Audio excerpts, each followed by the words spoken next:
말라기 4장 말씀을 함께 봅니다. 말라기 4장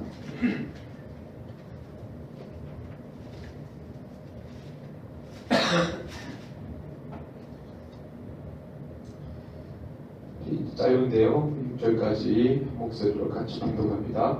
만군의 여호와가 이르노라. 보라, 영광도 불같은 날이 이르리니 교만한 자와 악을 행하는 자는 다 지푸라기 같을 것이라. 그 이르는 날에 그들을 살라 그 뿌리와 가지를 남기지 아니할 것이로되 내 이름을 경외하는 너희에게는 공의로 내가 떠올라서 치료하는 강설을 비추리니 너희가 나가서 외양간에서 나온 송아지같이 뛰리라. 너희가 악인을 밟을 것이니 그들이 내가 정한 날에 너희 발바닥 밑에 재와 같으리라. 만군의 여호와의 말이니라. 너희는 내가 호렙에서 온 이스라엘을 위하여 내 종 모세에게 명령한 법 곧 율례와 법도를 기억하라. 보라, 여호와의 크고 두려운 날이 이르기 전에 내가 선지자 엘리야를 너에게 보내리니 그가 아버지의 마음을 자녀에게로 돌이키게 하고 자녀들의 마음을 그들의 아버지에게로 돌이키게 하리라. 돌이키지 아니하면 두렵건대 내가 와서 저주로 그 땅을 칠까노라 하시니라. 네.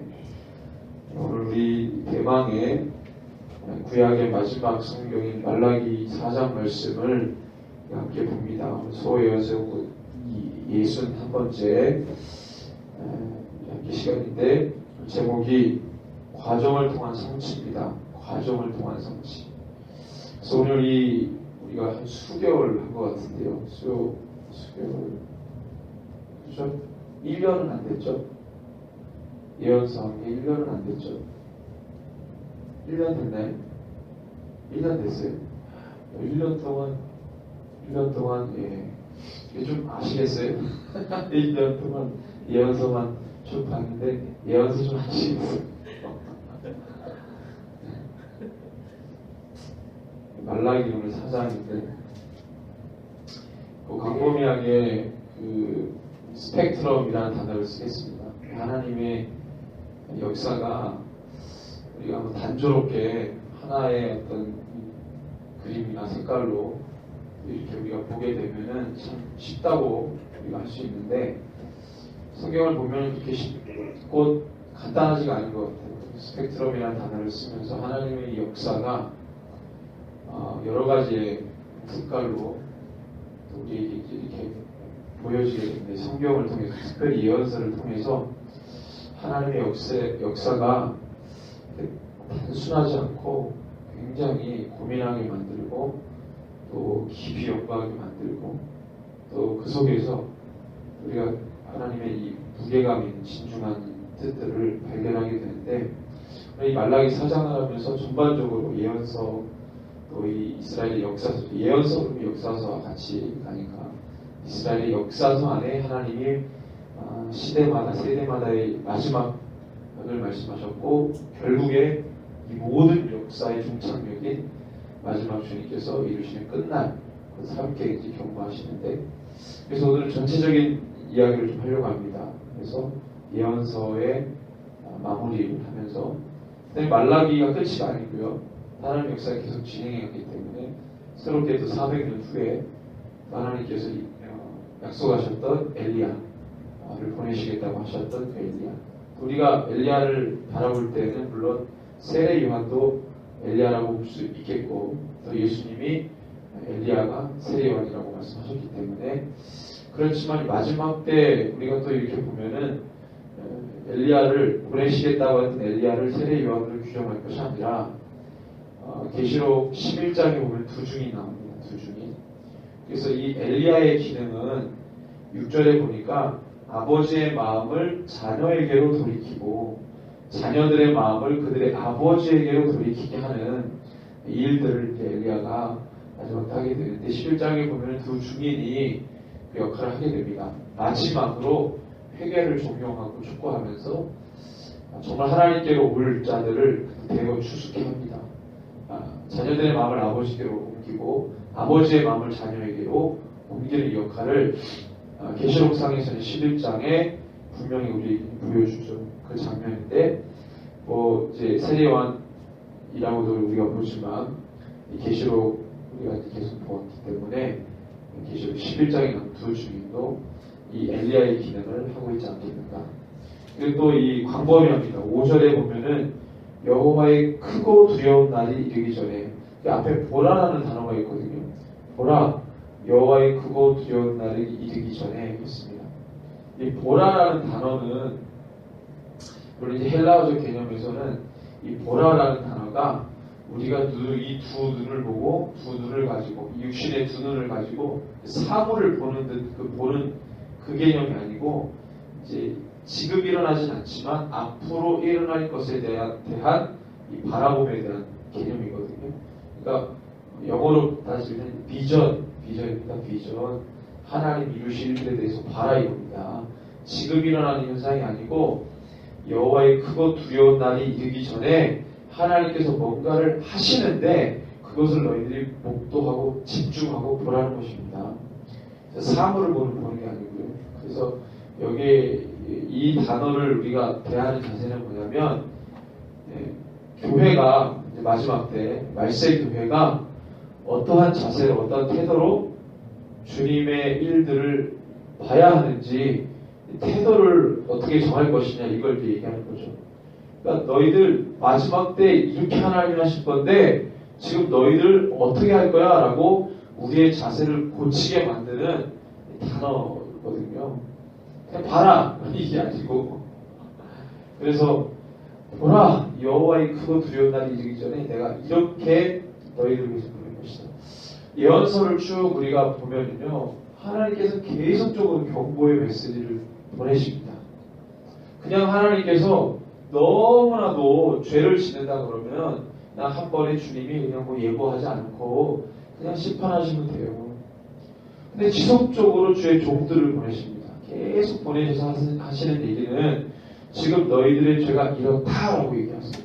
그리고 그 죄를 내가 심판하고, 그리고 난 다음에 오늘 5절 6절도 보면은 내가 심판하기 위해서 이렇게 하고 내가 이들을 이렇게 회복시키겠다.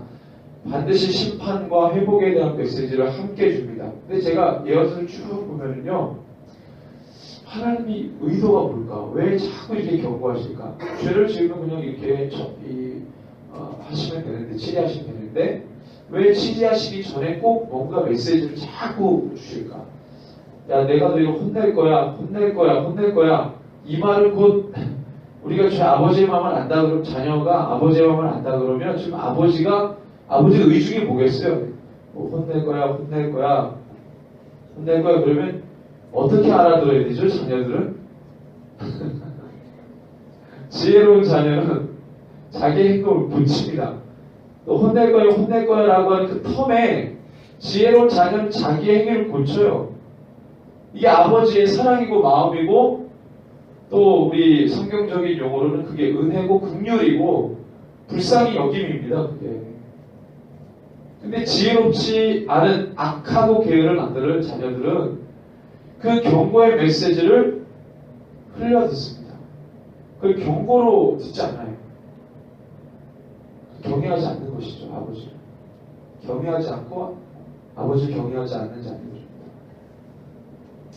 그래서 4장 2절에 보니까 내 이름을 경외하는 너희에게는 그랬습니다.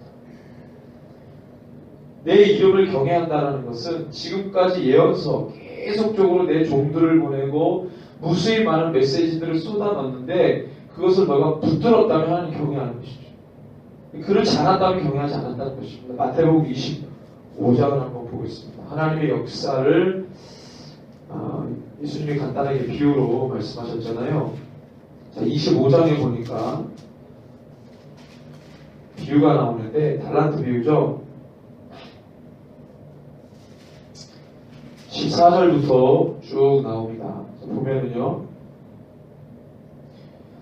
또 어떤 사람이 14절부터 있습니다. 또 어떤 사람이 타국에 가는데 그 종들을 불러서 자기 소유를 맡겼습니다. 각각 그 재능대로 한 사람에게는 그 5달란트, 2달란트, 1달란트씩을 주고 떠났어요. 5달란트 받은 자는 바로 가서 그것으로 장사하였고 또 5달란트를 남기고, 2달란트 받은 자는 그가 사이에 또 2달란트를 남겼고, 1달란트 받은 자는 가서 땅을 파고 그 주인의 돈을 감추어 두었습니다. 오랜 후에 그 종들의 주인이 돌아와서 그들과 결산합니다. 결산. 누구와 결산하죠? 사명받은 자들과 결산합니다. 결산. 반드시 우리에게 맡긴 사명에 대해서 결산하신다고 주님 말. 이게 하나님의 역사입니다. 계속 종들과 하나님의 백성과 이스라엘 백성과 교회와 하나님께서 그동안에 무수히 쏟아놨던 그 말들에 대한 결산을 반드시 하셔요. 자, 그런데 5달란트 받은 자와 2달란트 받은 자는 그 결산에 맞게 한 거예요. 그죠? 그 주인의 의도에 맞게 한 겁니다. 결산을 내가 보겠다는 것은 내가 너에게 어떤 이 미션을 주고 사명을 주고 일을 주고 너가 그것을 제대로 했는지를 보겠다는 거거든요. 하나님께서 교회에게 사명을 줬습니다. 왜 줬냐면 마지막 때에 그것을 결산하고 너가 그 사명을 잘 감당했는지를 보겠다는 거예요. 근데 사명이 뭐죠? 교회에게 떨어진 사명이 뭐였습니까? 바울은 여러 가지 많은 얘기를 했어요. 2가지를 얘기하면 내가 외부적으로 내가 반드시 해야 될 그 사명과 내 내면 안에서 해야 될 것들이 있습니다. 근데 내면 안에서 해야 될 것들은 성품과 성향과 이런 것들 다루는 것이죠. 죄와 끊임없이 싸우는 거겠죠. 근데 외부적으로 해야 되는 건 뭡니까? 이 땅끝까지 복음을 전하는 것이죠. 이 2가지의 사명을 감당하는 건데 이 역사를 쭉 진행되어 오니까 어떠한 시대에는 교회가 내부적인 것은 차치해두고 외부적인 것에 막 집중했던 적이 있어요. 그러니까 일만 하면 되는 거예요. 일만. 내 인격과 성품 다 파괴됐어요. 일만 하면 돼요. 그런 것을 막 이렇게 했던 때가 있었고 또 어떤 때는 아니다. 내면을 키우자. 그래서 막 영성 훈련, 무슨 훈련, 내면을 키우고 성장시키고. 근데 정작 해야 될 땅끝까지 복음 전하는 거는 뒷전을 했어요. 그 교회 역사 2000년 동안에 계속 반복되어 왔습니다.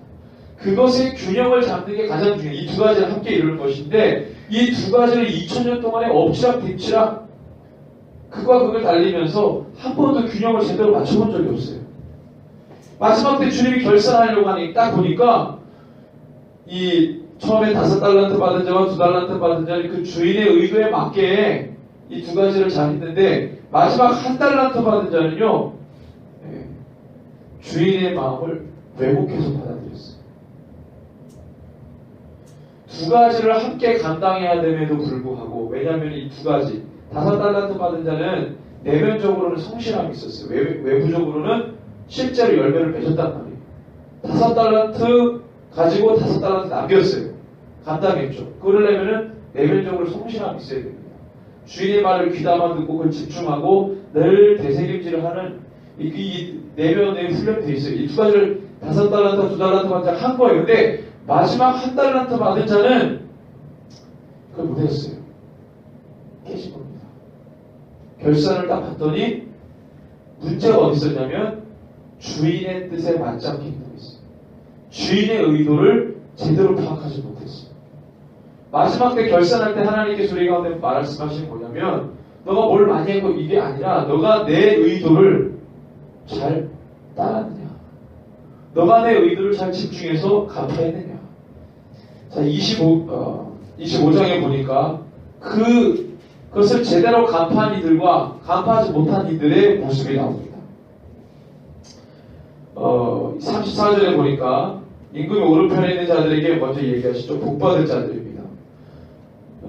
창세로부터 너희를 위하여 예비된 나라를 상속받은 자들이 구원받은 자들이고 이들이 어떤 일들을 했길래 이렇게 되냐면 줄일 때에 너희가 먹을 것을 줬고 목마를 때 마시겠고 나그네 되었을 때 영접했다 이거죠. 헐벗었을 때 옷을 입혔고 병들었을 때 돌 보았고 옥에 갇혔을 때 와서 보았다는 거예요.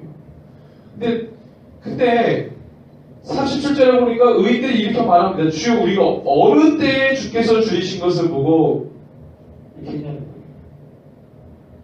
그랬더니 주님이 뭐라고 말씀하십니까? 40절에 내 형제 중에 지극히 작은 자 하나에게 한 것이 곧 내게 한 것이다. 이것은 성품과 이 2가지 사명을 잘 감당했던 자들이 이거 범주에 들어간 거예요. 그런데 그렇지 않은 자들은 42절에서 44절입니다.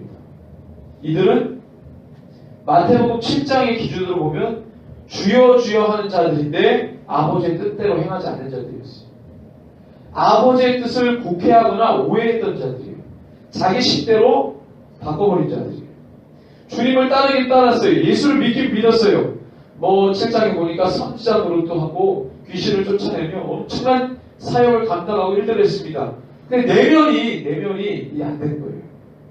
그러니까 주의 말씀이 이렇게 떨어지면은 이 내면이 주님 앞에 말씀에 늘 경외하고 따라갔던 사람들 그 말씀이 정말로 제대로 어떤 것을 의미하는지를 잘 풀어서 깨닫고 나아가는데 이게 안 됐던 사람들은 어떤 한쪽에 치중돼가지고 막 그것에 하느라 혈안이 되고 정말 주님이 원하시는 뜻에 대해서 전혀 고민하지 못하고 제대로 코드를 맞추지 못했어요. 결국에는 비참하게 너무나도 큰 차이를 보이면서 좁혀지지 않는 이 굉장히 큰 차이를 두면서 한쪽은 영벌에 한쪽은 영생이 들어갑니다. 좁힐 수가 없는 차이죠.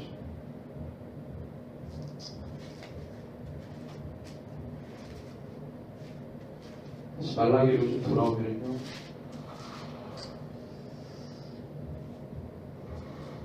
자, 4장 1절에 보니까 만군의 여호와가 이르노라 보라 영광로 불같은 날이 이르리니 그랬습니다. 마지막 때에 대해서는 계속적으로 이 죄에 대해서 경고를 해야 되기 때문에 마지막 때가 어떤 날인지 여호와의 크고 두려운 날 또 영광로 불같은 날 뭐 이렇게 단어를 쓰면서 하여튼 엄청난 심판이 있을 것이다. 그래서 교만한 자와 악을 행하는 자는 다 지푸라기 같아서 그날에 불이 떨어지면 지푸라기 다 불태워지잖아요.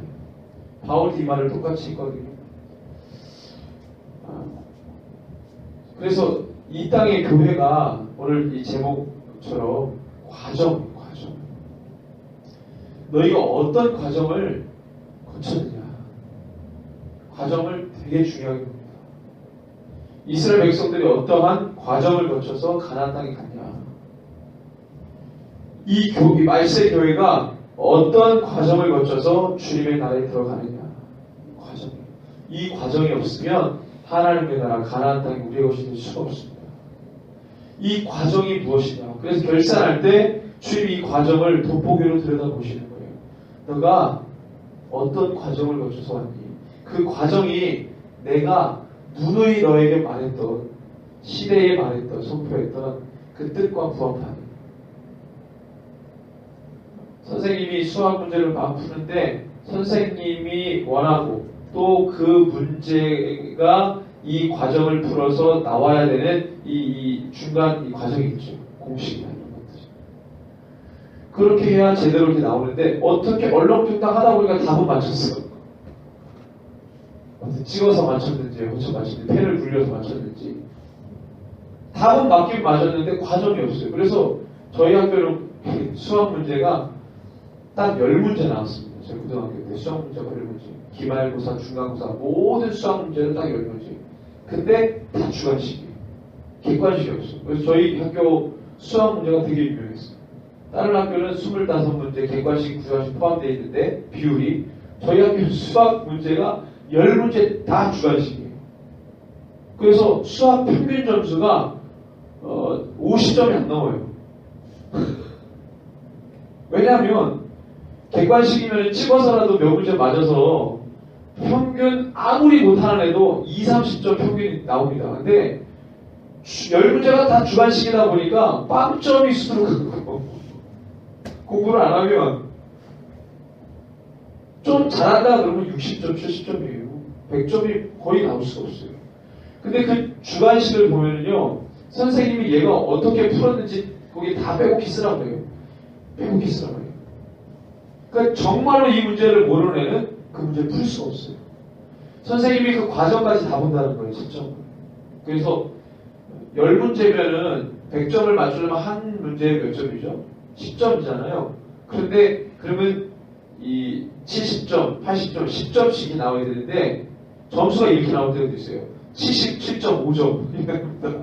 그러면 과정을 통해서 얘가 이렇게 열심히 풀다가 마지막 결과는 못 냈는데 열심히 풀었던 흔적이 있어요. 그리고 거의 잘했는데 마지막에 뭐 시간이 없어서 못했는지 아니면 뭐 이렇게 좀 부족해서 그랬는지 그러면 그 근접한 그것까지는 인정을 해주는 거예요. 좀 상식적이죠.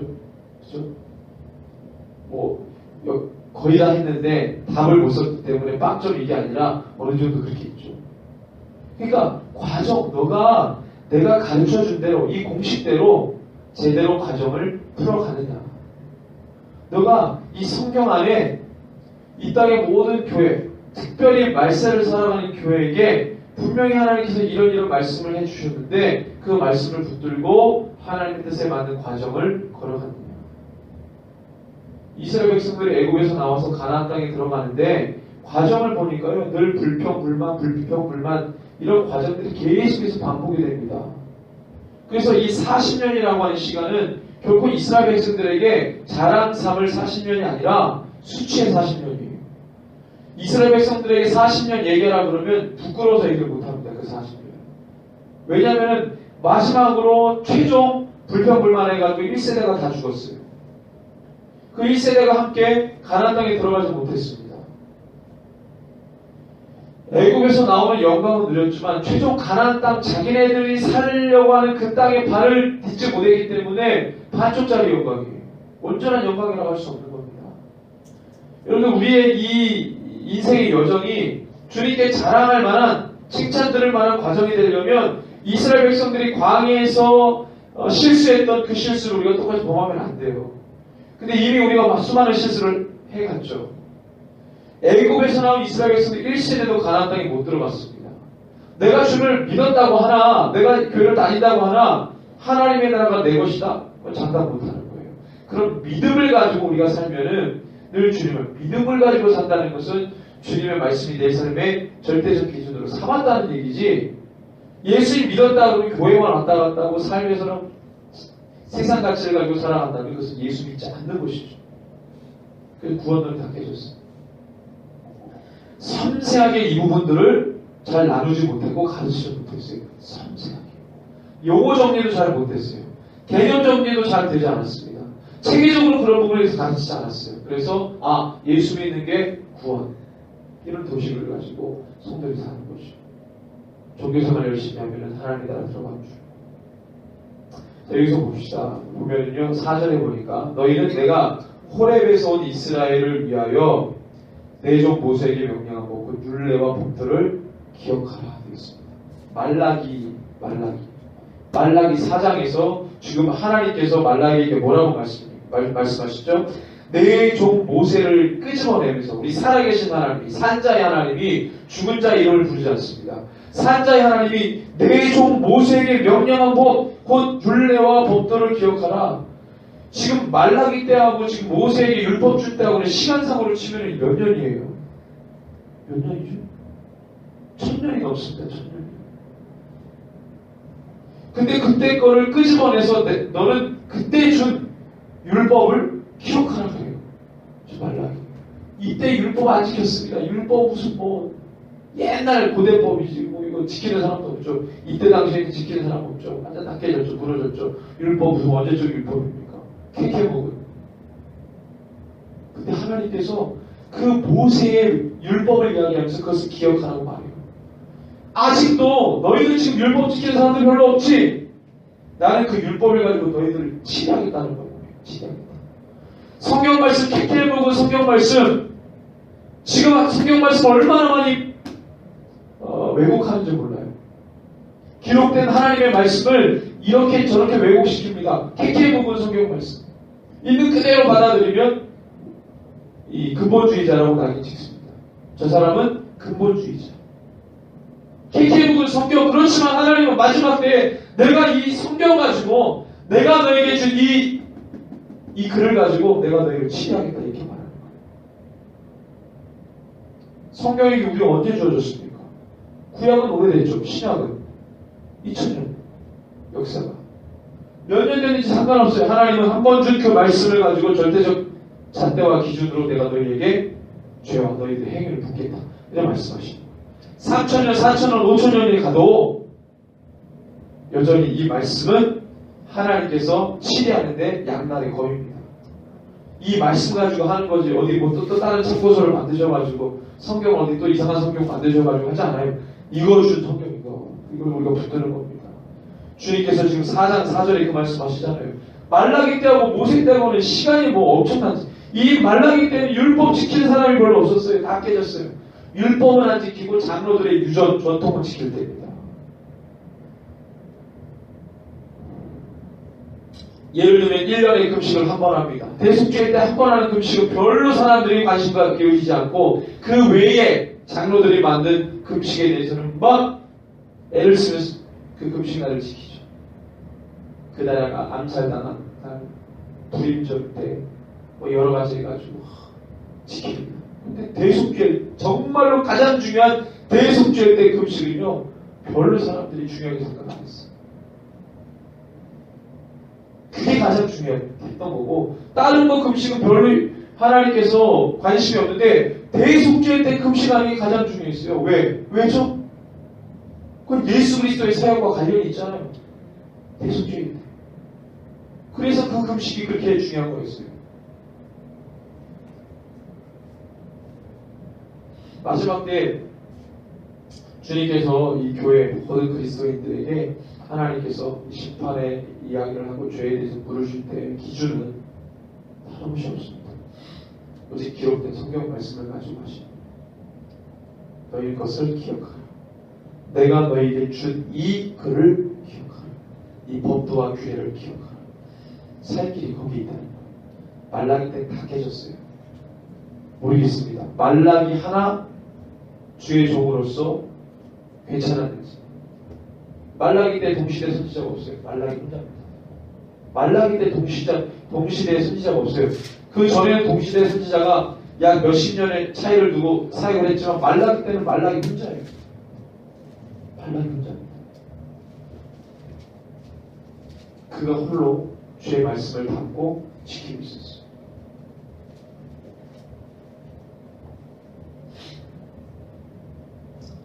내 이름을 경외하는 너희에게 공의로운 해가 떠올라서 치료하는 광선을 비추리니 너희가 나가서 외양간에서 나온 송아지같이 뛰리라. 죽은 줄 알았는데 그들에게 치료의 광선이 나와서 그들이 뛴다는 것이죠.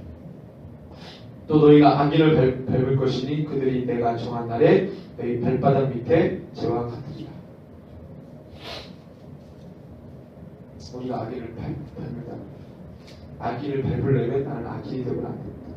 그때 의인이 되어 있어야 악인을 밟을 수 있는. 악인이 내 발에 발 밑에 있게 되는 거죠. 악인이 악인을 밟을 수 없잖아요. 그때 나는 의인이 되어 있어야죠. 의인이 어떻게 됩니까? 2절 의인이 내 이름을 경외하는 거예요. 주의 이름을 경외, 주의 말씀을 경외, 주의 법도를 기억하는 자, 하나님의 말씀을 기억하는 자를 따라가는 자, 그게 예수님이세요.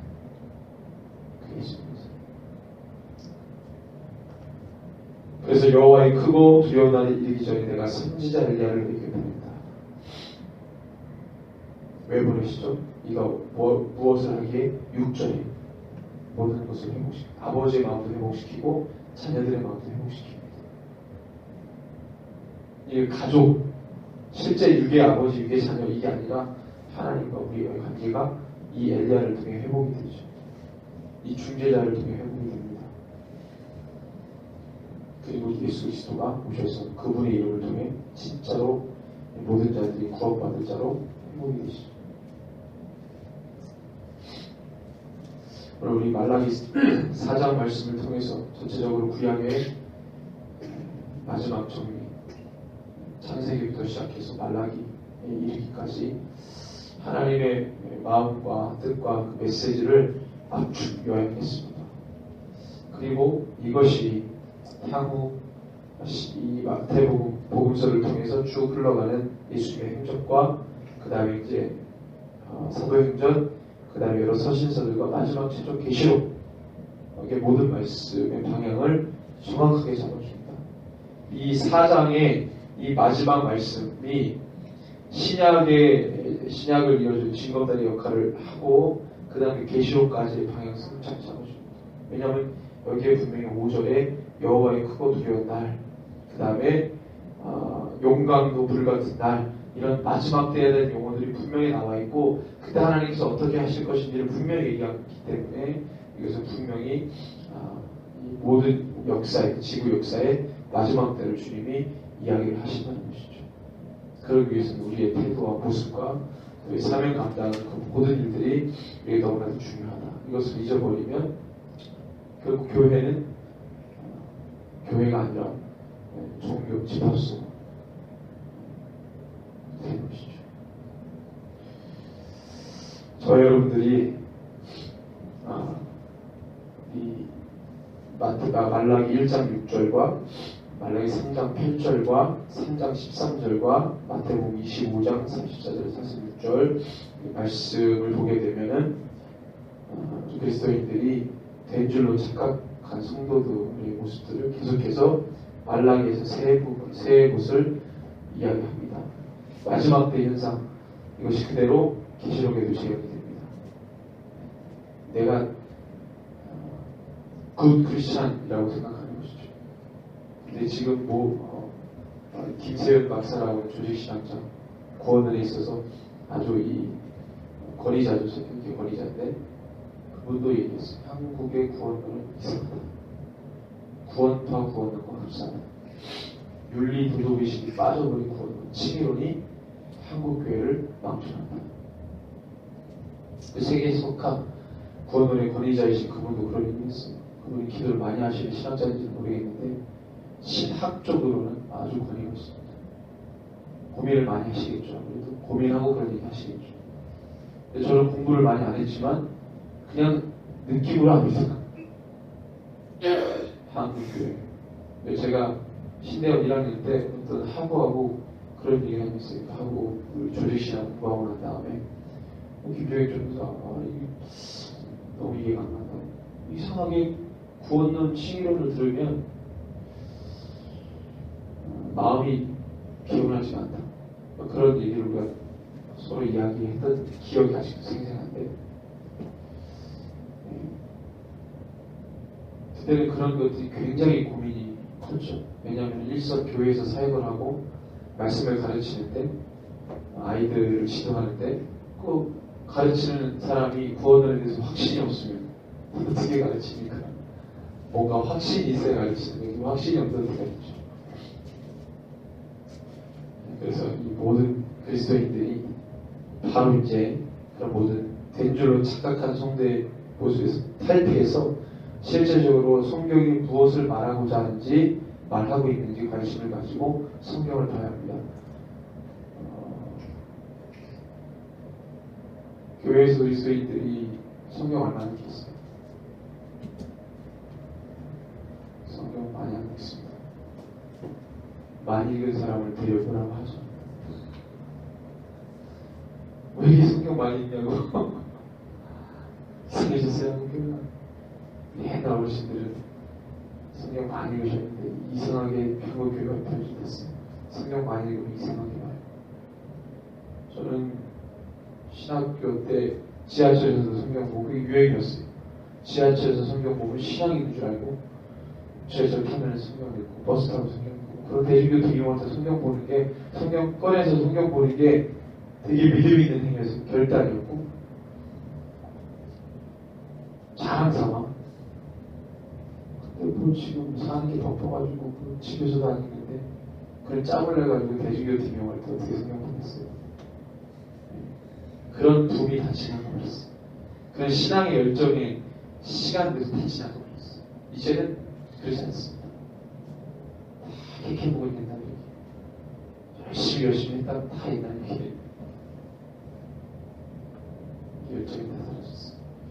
그럼에도 불구하고 여러분들은 열정을 회복해서 끝까지 주를 붙들고 오늘 제 아들이 제 성경을 보는데 우리 아빠 성경이 이게 몇 년 된 거예요? 그렇더라고요.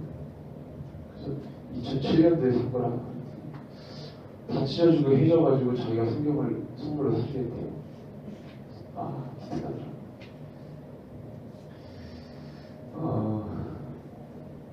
함께도 기도할 텐데요. 제가 오늘 노예 가입 때문에 속초에 하메노의 성경 목사님 만나러 속초에 갔다 왔는데 최종적으로 이렇게 얘기를 하시는 게 가입이 되려면 교회 자산이 5천만 원 있어야 된다. 그래야 가입이 된다. 그렇게 얘기를 해서 제가 깜짝 놀랐어요. 그런 얘기 글씨 처음 봐요. 제가 잘 몰라서 그런지 모르겠는데 5천, 옛날에 몇 년 전만 해도 3천만 원이었어요. 강원 동네에는 2천만 원. 근데 지금 얼마나 올랐는지 모르겠는데 그 노예들마다 기준이 다를까 봐요. 근데 하회 노예는 5천만 원 올렸대요. 강원 동네가 10년 전에 2천만 원이었대요. 교회 자산. 저희 교회는 1,000만 원. 보증금. 그래서 5천만 원이 안 돼가지고 일단 대박. 제가 굉장히 기분도 좀 나쁘고 이게 뭔가 아직까지도 기분이 별로 안 좋은데 그 서기 목사님 교회가 저희보다 조금 근데 막 저는 큰 교회 목사님인 줄 알았어요. 목소리 듣고 가서 보니까 물론 저기 하는 건 아니지만 돈을 받아나 뭐 이래서 뭐 이렇게 하여튼 느낌이 별로 안 좋았어요. 정말 기분이 나빴어요. 5천만 원 교회 노예 가입도 돈이 있어야 돼요. 한 100만 원 지어줘야만 되니까 그래서 씁쓸했습니다. 그래서 기도를 더 해봐야 될 것 같아요.